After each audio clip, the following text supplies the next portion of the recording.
The movie The Matrix is not science fiction. It's a documentary.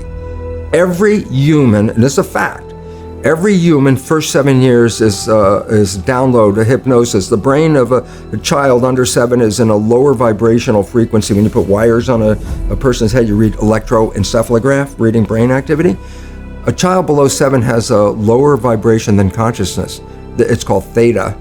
Theta is imagination. Oh, that's how kids play a tea party with mud pies, but to them it's a real thing. A kid rides a broom, it's a horse. That's theta, imagination. Theta is also hypnosis.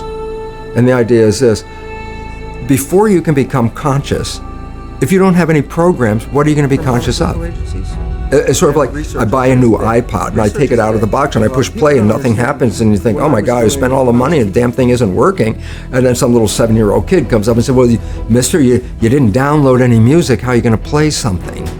And I go, that's the same thing.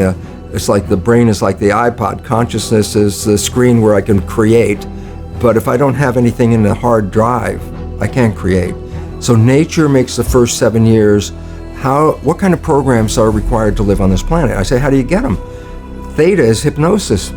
You just watch. You watch your parents, you watch your siblings, and your community, because you have to learn how many 100,000 rules. Think about it. Just to be a functional member of a family and a functional member of a community, there are rules. Teach an infant these rules. I say, oh, you don't have to. First 7 years, they observe it and just download it. And then I say, well, why is it relevant? Because this is the unfortunate fact. 95% of our life, this is a fact, comes from those programs in the subconscious. Every day, only about 5% of their life are you using conscious, which is creative. 5%. So your life is being lived, even though you think you're living your life. Exactly, and you don't see it because it's called subconscious, below conscious. And the Jesuits, for 400 years, they were boasting, and people didn't understand. They say, give me a child until it's 7 and I will show you the man. They've been saying that for 400 years because they knew 7 years was the program period, and 95% of your life after that will be whatever that program is.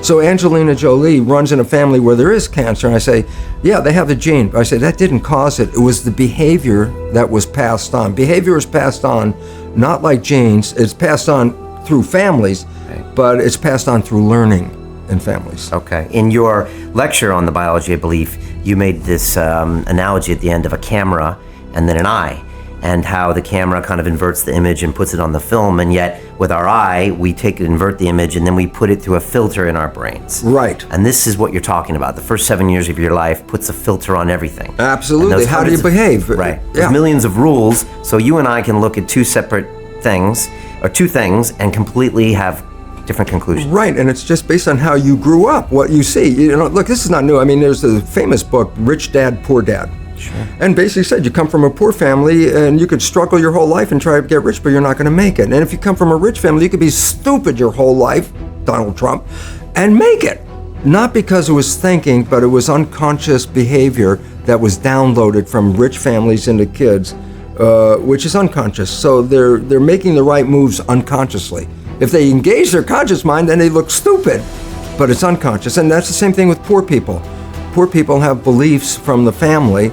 Oh, you can't make it, life's a struggle, things are hard, who do you think you are? And if that's the program you get, then 95% of the day you will sabotage yourself. And that's why poor people stay poor and rich people stay rich, because of the programming. Yeah, I've had Robert Kiyosaki on the show. It's a great book. Well, there you go. Yeah. So we need to raise our children differently. Is that what you're saying? 100%. Conscious parenting. What do we do? Well, we have to recognize, number one, that 95% of our behavior is coming from subconscious. So a child is going to record for 7 years, and they're going to record you. You have a new baby. That baby is going to look at you because you are the parent. The first thing a baby learns in the first week or two of life, who's the parent? Very important, because that's the reference point. If anything goes in their life, they're going to look at the parent first thing. A child on a playground is on a swing, falls off the swing on the ground. First thing it does is look at the parent. If the mother's like, ha, the kid starts crying. But if the mother goes, get up and get back on the swing, the kid gets back up on the swing. It's reflection. So you have to recognize a child is going to observe every move of you. And then you also have to recognize, well, hell, if 95% of it is coming from my invisible programming, I'm going to pass on the family pattern. unconsciously 95% of the day. Family, country, society, pattern. The whole pattern, the pattern of growing up, the programming. Okay. Unless I make a conscious effort. The conscious effort to change your programming. It's very hard to stay conscious. This is why we always go back into the subconscious, because when you're thinking, that's a conscious mind function. So, Brian, what are you doing on Tuesday? If I ask you that, the answer's not out here, it's inside. So the moment you're thinking, you let go of driving the vehicle because you went inside. I go, well, it doesn't mean whatever you're doing, you stop walking or driving the car or doing a job. Those are programs in the subconscious because you've repeated them over and over again. So the subconscious is autopilot. When the conscious is busy, autopilot drives the vehicle.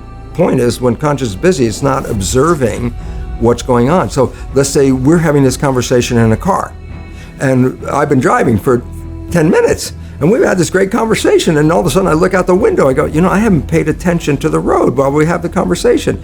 But I go back and say, can I say what the conversation was about? Yeah, we talked about this and this and this. And I say, and what was on the road during that 10 minutes? You go, I don't know, I wasn't paying attention. See, that's when the subconscious, so I say, how was your driving? And I go, it was whatever way you learned how to drive. If you had a bad driving instructor, then you were driving 10 minutes with lousy driving.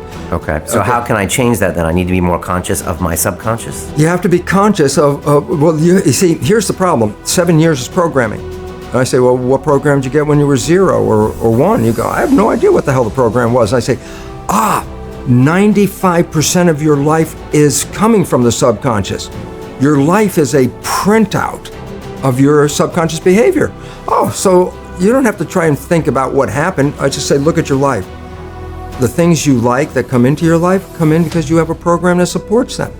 But anything you struggle with, work hard at, put a lot of effort into making it happen, why you're working so hard, inevitably you have a program that doesn't support that conclusion, and you're trying to override the program. So you don't need to do a lot of shrink and psychology stuff. You just look at your life and say, where am I struggling? Because wherever you're struggling, inevitably it's a program in your subconscious that does not support that destination you've been looking for. Okay, so it's all, the evidence is all there. You look at, you take an honest look at your life and your history, whether it's anything in your life, relationships or business or this or that, and then that'll point to you where there's some kind of incongruence. Right. I mean, go back to Angelina Jolie. Right. She could look at her life and she could say, I could look at the gene and say the gene caused the cancer. I say, no, look at your life, because that behavior was passed from your mother to you, and she got it from your grandmother, and etc. And it's a history. It's your parents connected. Who were also actors, starved for attention, angry, you no longer talk to them, blah, blah, blah. Blah, blah. Okay. Yeah. And then now, okay, so now we recognize that, then we try to make a conscious change, which is very difficult. Now that's where the problem comes from. All right. Okay. You want to know the problem? Yeah. I guess some of the people might want to hear that answer too. And the thing is this. This is you evolving, right? This is things that you kind of went from A to B to I have two different lives in this lifetime. Before I put this knowledge into effect and after I put this knowledge into effect, and I use the word put into effect. Why? I had the knowledge academically. It's like, oh my God, look at the research. What does it mean? I understood it from the level. And with all that knowledge, it didn't change my life. People read self-help books. I go, well, you read the book, you got a lot of knowledge. I say, is your life changed? No, but you got a lot of knowledge. And so here's the difference. The conscious mind is creative and can learn in any number of ways. Read a self-help book, go to a lecture, listen to this program, and conscious mind's going to get some awareness. And I go, yeah, but subconscious mind doesn't learn that way. I go, right, it doesn't. Subconscious mind learns in two fundamental ways naturally. Hypnosis, which is the first 7 years. And after age 7, how do you put new programs in? Repetition, practice. You want to drive a car, you didn't learn how by just getting in the seat and put the key in. You had to practice driving the car. You want to learn the alphabet. How many times did you go from A to Z? Try to go to A to Z before you can complete it. And once you completed it, you didn't have to go back and do it again. So 2 phases. You want to train the subconscious mind? Hypnosis, repetition. I like the last one because there's a new phrase that's bandied about called fake it till you make it. Meaning, if you're not a happy person, I say, you want to be a happy person? Then repeat all the time, I'm happy, I'm happy. I say, well, you don't look happy or anything. I say, no, who am I talking to? By repetition, I'm talking to subconscious. Okay. If subconscious gets, I am happy, and 95% of your life comes from that subconscious, there will be a point once the subconscious got, I am happy, you don't have to say it again. Okay. It'll be automatic. And that's why we see people do affirmations and gratitude journals and stuff, because if you do that daily... It's repetitive. That's the secret part. Look, putting a sticky note on the refrigerator is more like a suggestion, but it's not a repetition. So it doesn't work very well. But you have to do... Repetition is a habit. It's making habit. So you got to do something religiously in the sense of repeating it, repeating it, repeating it.